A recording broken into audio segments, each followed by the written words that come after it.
প্রবাস জীবনে থাকা অবস্থাতেই মায়ের মৃত্যুর সংবাদ পেলাম। কিন্তু মায়ের মৃত্যুর খবর শুনে সঠিক সময়ে আমি আসতে পারিনি। একজন মাহারা প্রবাসীর গল্প আজ আপনাদের কাছে তুলে ধরলাম। প্রাণের মা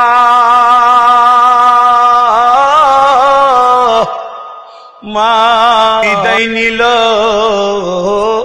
নিরবে শুইয়া,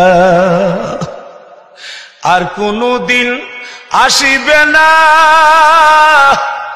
আমার এই ঘরে প্রাণের মা।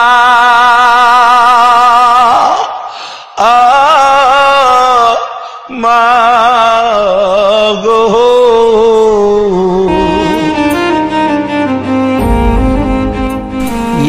ভাই আপনারা চিনা যান না? আপনার দেশে কোন দিন হইলা ভাই?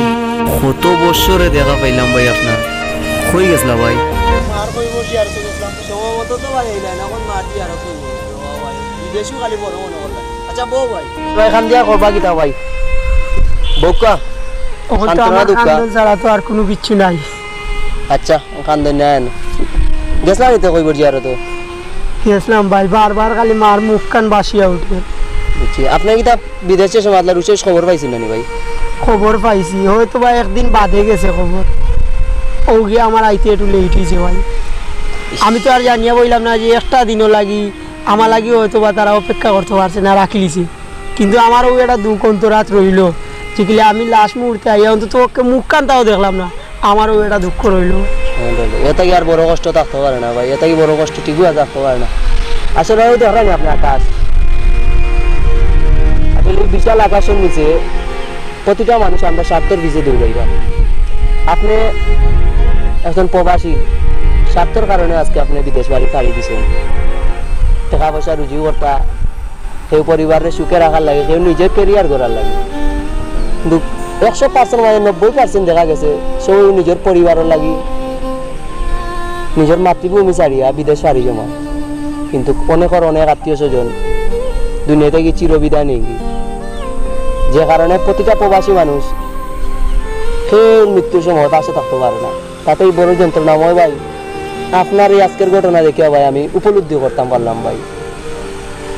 ভাই আমার লাগা নিহত আর দুনিয়ায় নাই ভাই। আসলে আমরা বিদেশ যাই পরিবারের সুখী করতাম চাই, খেয়ে জানে কার মত কখন হইব। কিন্তু প্রতিটা মা বাবা আমরা হাসি মুখে আমরা বিদেশ পাড়ি দিন, কিন্তু কেউ তো জানে না। সবই আমরা জানি এক সেকেন্ডের কেউ ভরসা নাই। কিছু বেশি অংশ টাকা রুজি করার কারণে আমরা বিদেশ পাড়ি দিই ভাই।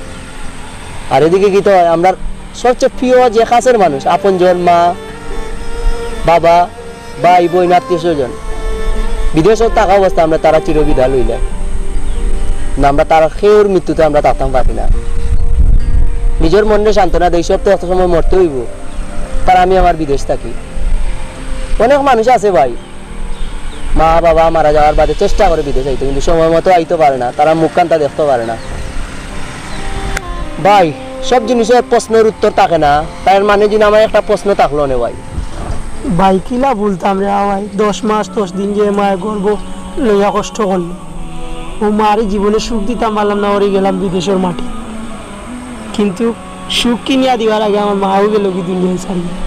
এই কষ্টটার উপরে আপনি কোন চাই না, আর কোনো কষ্ট থাকতে পারেনি। অনেক মানুষের আছে ভাই, ধন সম্পদ সব কিছু আছে, তারা বিদেশ যার, মা বাপেরও বিদেশ নেয়, কিন্তু টাকা দিয়া ভাই জীবনে কোনোদিন সুখ কিনা যায় না।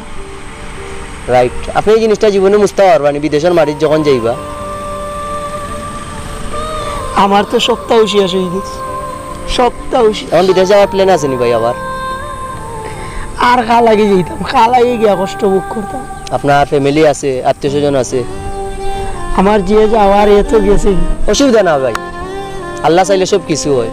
মা নামক যে বট গাছটা আছে, প্রতিটা প্রবাসীর মা এবং বাবারে যেন আল্লাহ এক হাত দান করেন, হাত বাড়াইয়া দেন। এবং বিদেশের মাটিতে আজকে আমরা যাই সব সুখী করার লাগে, কিন্তু আমরাও চির দুঃখী বনি যাই। আমার এক মামা আসলা ভাই, বুঝছেন, সৌদি আরব মারা গেছে। তাই ডেড বডি আনার লাগে অনেক চেষ্টা করছেন অনেক মানুষে, একটা সপ্তাহ অপেক্ষা করছেন, কিন্তু তাই ডেড বডি আইছে না। তখন তাই পরিবারে স্ত্রী সবে কইলা গীতা যে ওখানে দাফন দিলাউকা।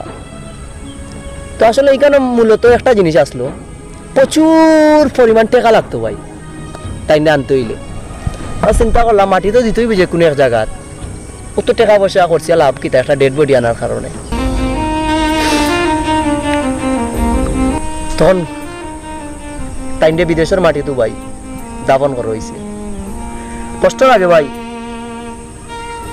এগুলা ভাবলে। একটা প্রবাসী মানুষ ভাই কিরকম আছে কিরকম থাকে।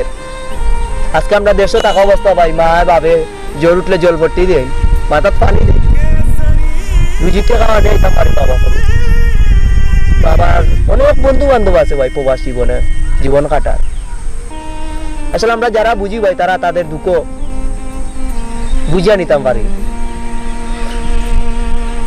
অনেক মানুষ এই ধরনের কষ্টে আছে, যন্ত্রণাময় আছে, কেউ কইতে পারে না। আমরা তো দেশে থাকি অবস্থা ভাই যে সময় যত লাগে কইলাই বন্ধু বান্ধব রে ভাই আত্মীয় স্বজন রে তারাও আসি মুখে আমরা টেকা দিলে টাকাটা উপার্জন করা আসল বিষয় না। আসল বিষয় হচ্ছে তারা দুঃখে সুখের সময় আমরা কিতা থাকতাম পারিনি, এক বোতল পানিও ইটা মারি পাঠাইতাম পারি না বিদেশের লাইফও।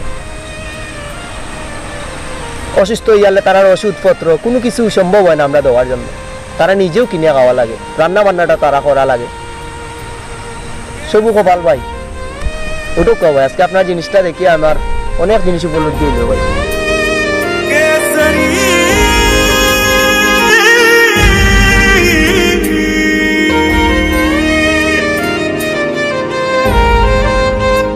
আজ যে আমি অনেক ক্লান্ত, আমি যে পারছি না বয়সের ভারে জীবনটাকে চালিয়ে নিতে। আমি জানি না আরও কত বয়স প্রবাসে কাটাতে হবে।